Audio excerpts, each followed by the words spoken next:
তোমাকে আমার জীবনে আনাটা আমার সব থেকে বড়। হোয়াট? বুঝে বলি, এখন আমি তো তোমাকে ভালোবেসে গেছি, তাই না? হঠাৎ করে ভালোবেসে ফেলছি তাড়াহুড়ায়। আমার মনে হয় এটা একটা ভুল ছিল। আমার একটু সময় নিয়ে আর একটু বুঝে তারপর তোমাকে ভালোবাসা উচিত ছিল। ভালোবাসার শেষ পরিণতি যে বিয়ে, এভাবে ভাবিনি। এখন যখন এটা ভাবছি আর বারবার মাথায় বিয়ের কথাটা ঘুরছে, তখন আমি প্রেশার খেয়ে যাচ্ছি, আমি নিতে পারছি না। তোমার এসবে যে বিয়ে নিয়ে যেই ওপিনিয়ন আছে, এটা আই ডোন্ট নো আমার এটা নিয়ে কি চিন্তা করা উচিত। কিন্তু তুমি যদি এভাবে একটা জায়গায় স্টাক হয়ে থাকো, তাহলে গ্রোথ কিভাবে হবে বলো? বিয়ে নিয়ে এটা আমার ওপিনিয়ন না, এটা আমার এক্সপিরিয়েন্স। ছোটবেলায় নিজের চোখে দেখছি বাবা মার ডিভোর্স। আমার মা প্রত্যেকদিন তার রুমে চিৎকার করে কাঁদতো, আর আমি আমার রুমে জোরে সাউন্ড দিয়ে রাখতাম যেন ওই সাউন্ডটা আমার কান পর্যন্ত না আসে। তারপর আমার কানে সে কান্নার শব্দ আসতো, পরে বালিশ দিয়ে চাপা দিয়ে ঘুমায় যেতাম। So, আমার কাছে বিয়েটা নর্মাল না। কি বলবি বল? না মানে ভাবতেছি উৎসব, আমি যদি কখনো কাজ না করি, নানা যে পরিমাণে টাকা রেখে গেছে, কতদিন চলতে পারবো বলো তো? এইভাবে টাকা ছাড়া তো কিছু নাই।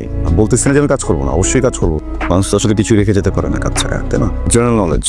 তোর এখন কত টাকা লাগবে সেটা বল। এটা কেমন কথা? এই বয়সে আমি তোমার কাছে টাকা নিবো? তোমার কি মনে হয় আমি সবসময় তোমার কাছে টাকা এক্সপেক্ট করি? 300 টাকা দিও।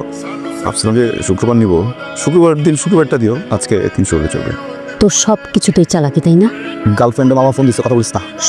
শুভ, তোমার সঙ্গে আমি একটু কথা বলতে চাই। মানে একটু আমাদের মধ্যে দেখা হলো, একটু কথাবার্তা বললাম। নীলা বলছিল তুমি নাকি আশেপাশে এলাকাতেই থাকো। তা কালকে ধরো ওই বিকেলে বা সন্ধ্যার দিকে 7 নম্বর সেক্টরের কোনো রেস্টুরেন্টে কি আমাদের মধ্যে দেখা হতে পারে? মামা অবশ্যই পারবো, কেন পারবো না? আমি খুবই সাধারণ মানুষ, বুঝবি কথা বলতে পারি না। এই কথাটা তুমি সরাসরি বলছো। আমি জানি নীলাকে তুমি খুব ভালোবাসো, আর এই জন্য কথাটা তোমার জানানোকে খুব জরুরি, এবং আমি আমার দায়িত্ব নিয়ে করছি। আমাদের নীলা একটা কঠিন অসুখে ভুগছে। রোগটার নাম ইডিওপ্যাথিক পালমোনারি আর্টেরিয়াল হাইপারটেনশন। এই রোগী যে মানুষটা ভুগে, বাইরে থেকে তাকে দেখে বোঝার কোনো উপায় নেই। মাঝে মধ্যে শ্বাসকষ্ট হারে। আমি জানি তোমার খুব কষ্ট হচ্ছে, কিন্তু কথাটা তোমাকে না জানিয়ে আমাকে দয়া করে এই রোগের বিষয়ে ওকে কিছু করো। ইদানিং তোমার কি হচ্ছে শুভ বলো তো? তুমি কেমন জানি অন্য মনস্ক হয়ে থাকো, কথা বললে শোনো না, টাকায় থাকলে দেখো না, হয়েছেটা কি বলবা? কিছু নেই, কি হবে? ইদানিং কোনো কবিতাও লিখো না, সারাদিন কি জানি ভাবতে থাকো। এত কিসের ভাবনা আমি বুঝতেছি না তো। নিজের সাথেই তো জলযন্ত্র একটা কবিতা নিয়ে ঘুরি। কবিতা লিখে আর কি হবে বলো? তুমি থাকতে যদি কবিতা লিখি তোমাকে ছোট করা হবে। এসব বাদ দাও, বলো কি হয়েছে? কিছু হয়নি। ফাইন, মনে রেখো আমি আজকে জিজ্ঞেস করলাম বললা না, নেক্সট টাইম যেন মনে থাকে। আমাকে জিজ্ঞেস করলে আমিও বলবো না। নিউটনের ল প্রেমের ক্ষেত্রে কিন্তু সেম, জানো তো না? প্রত্যেকটি ক্রিয়ার সমান ও বিপরীত হয়েছে, ক্রিয়া। বলতে হবে না। সারাদিন কোথায় কোথায় ঘুরে বেড়াস, চাকরি বাকরিও করলি না, কোথাও সেটেল হলি না। তোর নানা যা দিয়ে গেছে সবই তো আমি তোকে দিয়ে দিছি, সেসব নিয়েও তো কিছু শুরু করতে পারিস। এভাবে জীবনটা শেষ করে দিস না।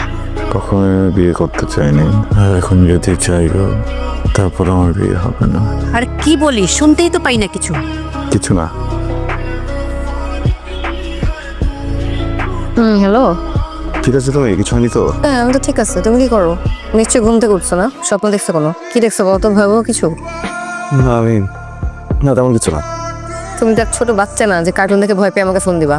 বলো কি দেখছো? না আমি দেখলাম তুমি অসুস্থ হয়ে পড়ছো হঠাৎ করে। আমার অসুস্থতা নিয়ে তোমার যত টেনশন, সেই টেনশন যদি তোমার নিজের ক্যারিয়ার নিয়ে থাকতো তাহলে এতদিনে সেটেল হয়ে যেত। তবে এর সঙ্গে এত টেনশন করতে হবে না, কিছুদিনের ভিতরে কিছু নিচতে হয়ে যাবে, বুঝছো? তোর কোনো পরিচিত ডক্টর আছে? আমি লিখকে ওর ছবির কাছে কেন, কি সমস্যা বলে যাবে?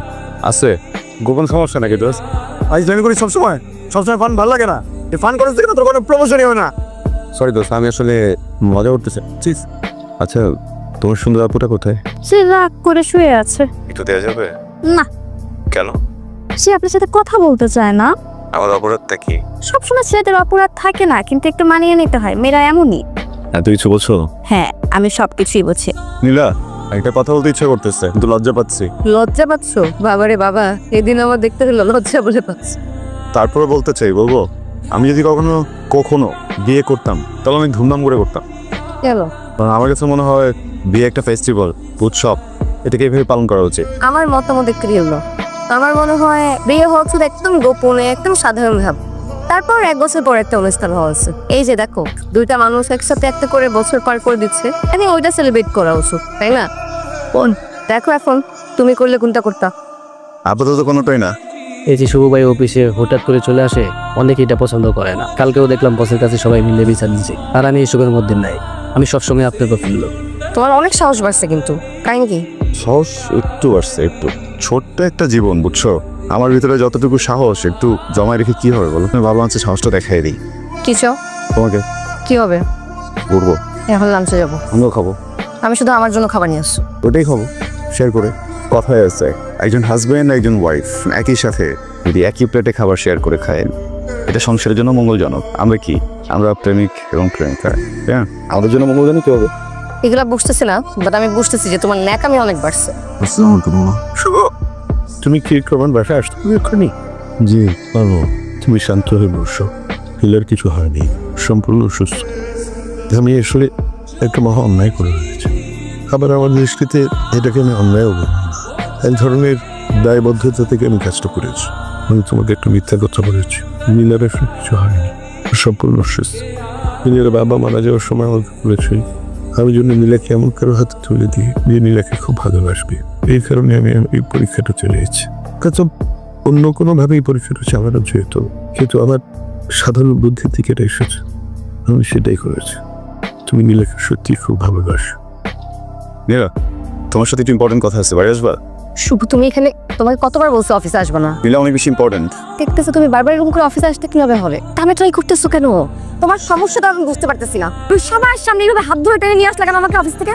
তোমায় কতবার বলছি আমার ওয়ার্ক প্লেসে তুমি আসবা না?